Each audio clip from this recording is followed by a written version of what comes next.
ஒரு பாம்பு அதன் மீது ஒரு கல் விழுந்தபோது உதவிக்காக குக்குரலிட்டது. ஒரு பெண் தூரத்திலிருந்து வந்து அதை காப்பாற்றினாள்.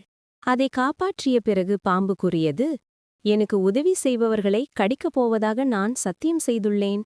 அந்தப் பெண், நான் உனக்கு உதவி செய்தேன், அப்படியிருக்க நீ எப்படி என்னை கடிக்க விரும்புகிறாய் என்று கேட்டாள். பாம்பு, நான் உன்னை நிச்சயமாக கடிப்பேன், உனக்கு இரக்கம் காட்டவே மாட்டேன், அது என் இயல்பு, என்ன நடந்தாலும் இயற்கை மாறாது என்று பதிலளித்தது. அந்த பெண் கூறினாள், நமது இந்த பாதையில் நாம் சந்திக்கும் முதல் விலங்கிடம் கேட்போம், அது என்னை கடிக்க உனக்கு உரிமை அளித்தால் அதை செய் என்றாள். சிறிது தூரம் நடந்த பிறகு அவர்கள் ஒரு யானையை சந்தித்தனர். அவர்கள் அவரிடம் முழு கதையையும் சொன்னார்கள்.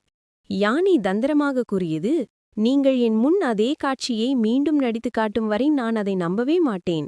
அதற்கு அந்த பெண் பாம்பின் மீது கல்லை வைத்தும் யானையிடும், இப்படிதான் நான் அதை ஆரம்பத்தில் பார்த்தேன் என்றாள்.